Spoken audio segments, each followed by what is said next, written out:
So, with respect to the evacuation business, the White House is calling the Taliban businesslike and professional, and then National Security Council says that's good because it's taking a step in the right direction. Well, I don't know what that right direction is, and I fear it could mean recognition for the Taliban terrorists. Anyway, joining us now to discuss, we have ranking member on the Foreign Affairs Committee, Congressman Michael McCaul. Michael, thank you ever so much for coming on. You know, you broke the story on the charter planes still on the ground in Mazar-e-Sharif Airport, and I wanted to get an update from you. I have not heard if any of those planes have left or what.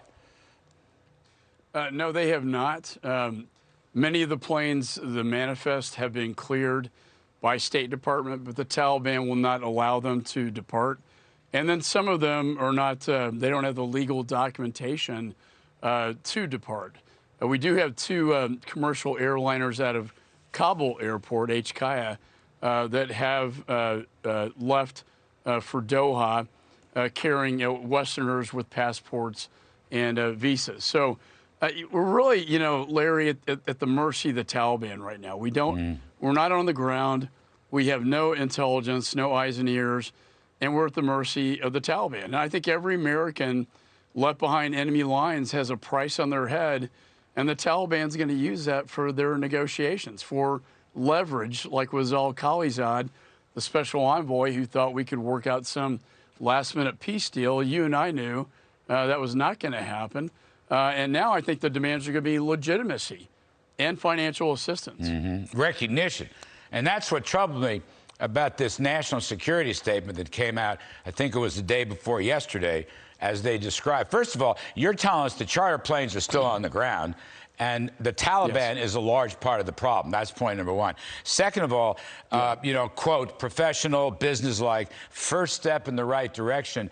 Mr. McCaul, I don't want, I mean, to me, that any recognition whatsoever to this terrorist state going to become a terrorist homeland, al-Qaeda, ISIS, Taliban, Lord knows what, I think would be a huge mistake.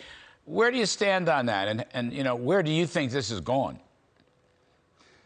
It's very dangerous. And let's introduce the new government of the Taliban. Who are they? They all have ties to al-Qaeda. They, some pre-9/11. Part of the most dangerous is Mr. Haqqani, the Haqqani network, as you know, that was a pipeline of terrorism between Pakistan and Afghanistan. He's now going to be the Minister of Interior.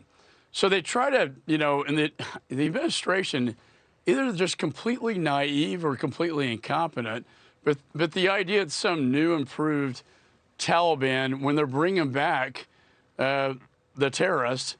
And by the way, 5 are the Gitmo 5, the Taliban 5 that were transferred out of Guantanamo, courtesy of the Obama administration, with Bergdahl coming back in. This is the new government of Afghanistan. It's not a new day, and they're going to go back to their old tactics. And when you broke the story, I mean, I believe you did it on the Sunday talk show. Did the White House, did the National Security Council, did the State Department try to rebut you, stop you, call you off, that kind of thing? Because you broke it, they didn't break it. Well, I knew what I was saying was true, because not just from state, but we have a lot of contacts on the ground. This Operation Pineapple, for instance, we had to have, you know, veterans and active duty and private organizations running a parallel State Department, if you will, military, to get thousands of these interpreters out and American citizens. So I knew what I was saying was accurate. But to your point, it took them days to respond. Right. And they said that we cannot confirm. They didn't deny it. Right. And then eventually, you know, Blinken said, well, they're not really hostages. And then Psaki said something to that effect. Well, if you're not letting American citizens leave Afghanistan and you're making demands of ransom, to me that sounds like a hostage situation. Yeah, they hate that word hostage, but as a practical matter, I think you're right. I just want to get 2 other quick things from you. First of all, in the House, sir, is it possible to get an intelligence finding so we can help the Pineapple Express Underground Railway, give them some resources? Whatever is done, I know it's got to be highly classified, but you do need a finding. You think it's possible to get one? I do, and we have the National Defense Authorization Bill coming up. My committee, Foreign Affairs, is really a clearinghouse to try to get these interpreters and American citizens out. Often, we turn to the Pineapple Express because they were effective. And what I've implored the State Department to do is not to fight against it, but rather work with them. They have better contacts than our State Department. The interpreters trust them because they know them on the ground as well as our American citizens. So to your point, I hope we can make some progress because they are really the unsung heroes out of what's been a huge disaster. Sure, the patriots, private sector patriots, veterans. Last Absolutely. one, Michael McCaul. Department of Homeland Security is saying 63,000 people have arrived in the U.S., blah, blah, blah. Roughly 7,000 are U.S. citizens, 3,500 are lawful permanent residents. Here's the kicker. The remaining 84%, Mr. McCaul, or 52,000 are, quote, other vulnerable Afghans, end quote. So basically, 52,000, I don't know if that number is accurate, but that is a big number. We don't know who they are. We don't know who they are. And they're coming into the country. And I wanted to get your thought on what the heck to do with them.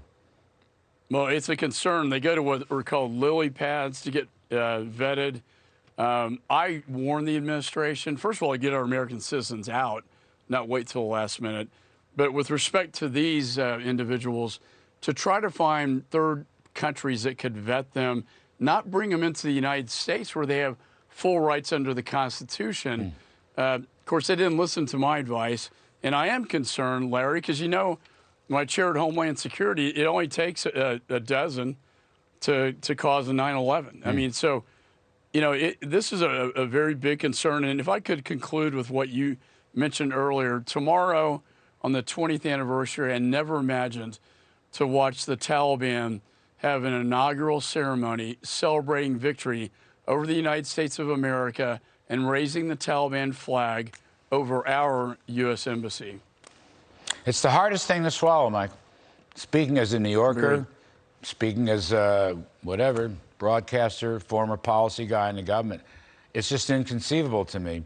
All the bravery and the first responders and the uniformed services, the difficulties with the families and 3,000 people lost, and then the Pentagon is hit, and so forth. All that bravery, all of that is, to some extent, I hate to say it, it's at least clouded over by what my friend Bill Hemmer called the events of the last 20 days, which you are saying as well. We lost Afghanistan.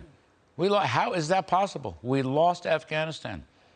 And it was an unconditional surrender to the Taliban, and they try to blame the prior administration. You and I know that would not have happened, and it's really sad. And I tell the veterans, what you did counted. When they ask me, was it worth it? Yes, you stopped a 9/11 attack for 20 years, and you liberated a generation of women and girls in that country. Yes, sir. But these sons of bitches take tomorrow's date to form this new terrorist government, which I hope Biden and company never recognize. Anyway, I got to get out. Congressman Michael McCaul, it's a great pleasure, sir. It's good to see you. Thanks ever so much. Hope you come back soon.